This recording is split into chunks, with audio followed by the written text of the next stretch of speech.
My dreams are nightmares.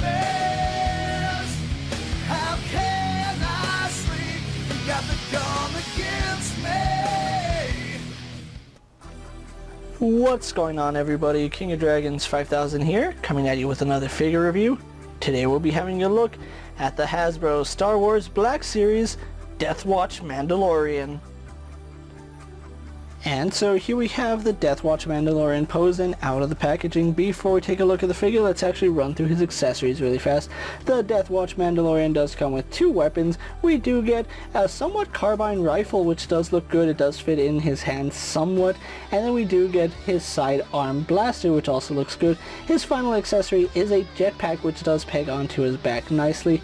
Other than that, the Death Watch Mandalorian does not come with any other accessories. So with that out of the way, guys, let's actually have a closer look at the Death Watch.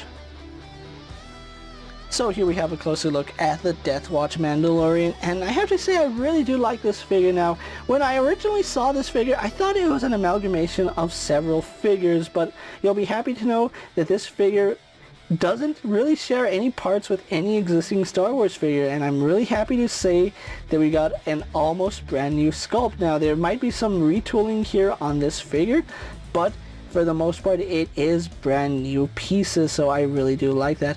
For starters, the only retooling that I can really see is the helmet. They did go with a Boba Fett helmet, which is pretty much what we saw in the series, which it isn't damaged like Boba Fett's where he has a dent on the helmet. This is actually a clean helmet, so I do like that. This gives me hope that we'll probably see a deluxe Jango Fett at some point, because I really want to see an updated Jango Fett figure, kind of like we got an updated Boba Fett, and it looks really nice. You can tell it's a Boba Fett helmet because it has that small dimple right there like Boba Fett's helmet.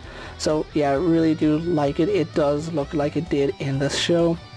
So good job on the helmet, and of course the rangefinder does go down if you really want it down, and then it just slides right back up, no problem. So having a look at the rest of the figure, like I said, originally I thought this was an amalgamation of different Mandalorian figures, but it's actually its own unique sculpt. Now yes, the chest plate does look like the first few episodes of the Mandalorian Din Djarin, but this is a completely new body, and I can tell that because we can bring out the first Mandalorian. This one has battle damage on it, and it's really obvious where this one, it has scrapes, but no dents in it, so yeah, I really do like that. The Pauldrons are also completely different.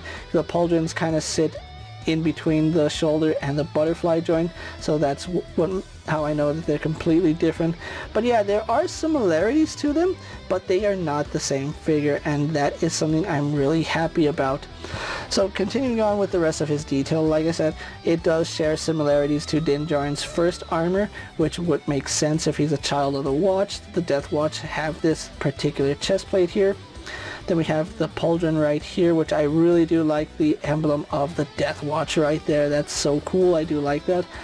Then we do have what I'm guessing might be some ranking on him. You can see he does have 2 bars here, and then we have some more bars down there, so it might be a form of ranking, might just be some design. Maybe it's just his particular unit. But yeah, I do like the design of this. The paint looks really solid on it. Then we go on to his jetpack, which is a brand new jetpack. It does seem like it would be a fusion of different jetpacks, but no, it's a unique jetpack. You can see it has the thrusters right here, which unfortunately on mine, this one is a little bit warped out of the packaging. I'm going to have to heat that up to line it back up. These don't rotate at all. If you try rotating these, you rotate the plastic, not the way it attaches, so do keep that in mind. Really like the jetpacks. The silvers and blues really do work nicely for this figure, and if you don't want him wearing it, you can pop that off. The only problem is he doesn't have a back plate for his armor, so that is a little bit bare, so I'm just going to keep that in. And as you guys can see, it is keyed in, so it doesn't move around on him. Once you get it pegged on, it stays on really nicely. I do like that. I like his flight suit. It's a really nice purplish gray flight suit, which looks really good. The sculpt work on it is fantastic. And then we go on to his sleeves. It looks like there's two parts to the flight suit, which I do like that little detail. His gauntlets are looking really nice. These do look like your standard Mandalorian gauntlets, so there is that. You can see the silvers and blues look really nice. And then the two-tone of blues is also something I really do like. On this side, we have some more of that two-tone. We have some silver. Kind of plain on the inside, but that's okay. You're not going to be looking at the inside of the gauntlets too much. His holster is actually designed a little bit weird, and it's good and bad at the same time. Now, his holster does attach here at his leg as well. You can see it does loop around his waist, and because it loops around this leg, I find that this side likes to poke up.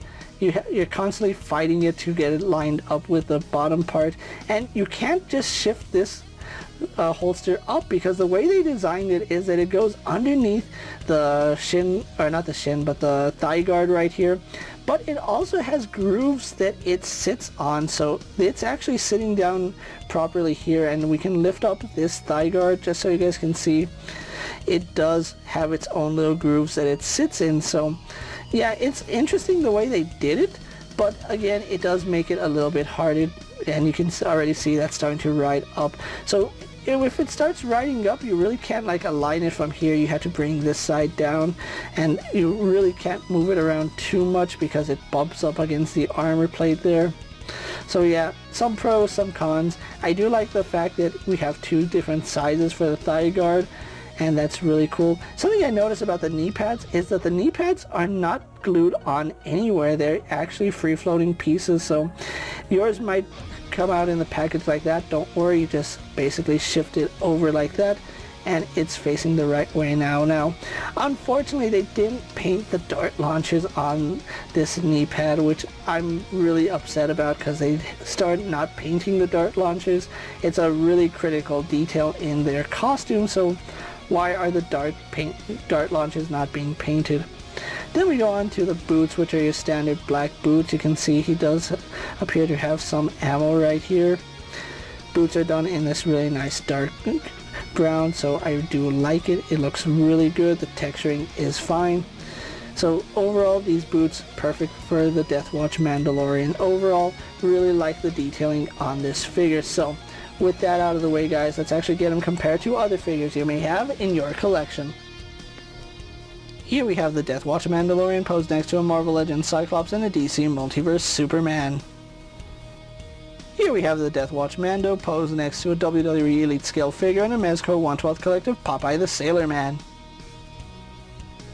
And finally, here we do have the Death Watch Mandalorian posed next to a Lightning Collection White Ranger and a Star Wars Black Series Mandalorian. So with the comparisons out of the way, let's actually have a closer look at the Death Watch Mandalorian's articulation. Now, he does sport a double ball joint in the neck, which does let him look up about that far.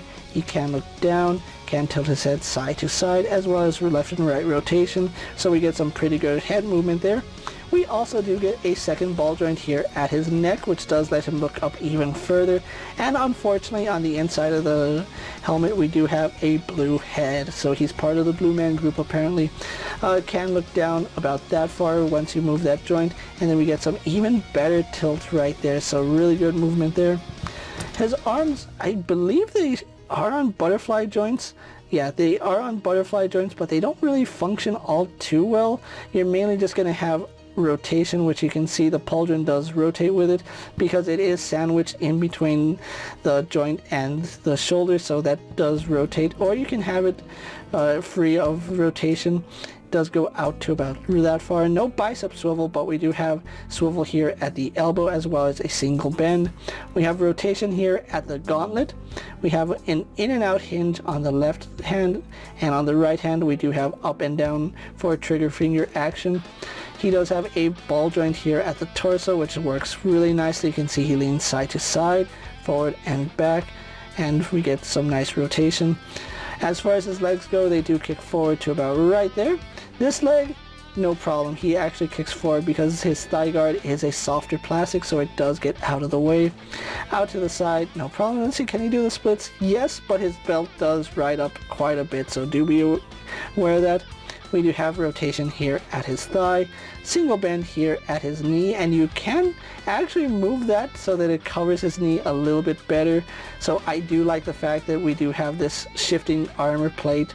It does function both like that and like that, so it does move with the knee if you really wanted to. And then we do have rotation at that knee joint as well. Then we do have a hinge in the ankle going back, going forward facing pin for rocker ankle, and that's pretty much it for the Deathwatch Mandalorian, which I think that's perfectly fine. It functions as it should. So with that out of the way, guys, let's actually get him posed and ready for my final thoughts, and then we'll wrap up this review. And so here we have the Deathwatch Mandalorian pose for my final thoughts, and overall really fell in love with this figure. This is an absolutely great figure done by Hasbro Star Wars team, and that's saying a lot, seeing as how they haven't really done much in terms of action figures. They've given us some really interesting ones, but none that have been as good as the Deathwatch Mandalorian, and I am really happy that I have a couple here in my collection because they look really nice. And as a group, I think the Deathwatch Mandalorians look very good. If you're gonna get one of these guys, you're not doing yourself any favors. These guys look best when they're in a group, and as you can see, they look really awesome when encircled by their comrades. I think this is one of the better Star Wars Black Series releases we've had in a very long time, and the Deathwatch Mandalorian is such a nice figure. You're gonna want to have him as well as some of his colleagues in your collection. I actually picked up 7, well technically 8, the 8th one hasn't arrived yet, but if you are wondering how I picked these guys up, I did order them all from Amazon, and Amazon did ship 7 of them all at the same time, and we're just waiting on the single straggler. So really happy I have this set in my collection, guys. If you are looking for the Deathwatch Mandalorian, unfortunately on Amazon at the time of making this video they did sell out, and they are secondhand market going for like $44. They are still available at cost on sites like Big Bad Toy Store and Entertainment Earth, so if you don't mind waiting a couple more weeks or months for these guys, that's a really good option to pay retail. Other than that, guys, really do recommend the Deathwatch Mandalorian for any Star Wars fan.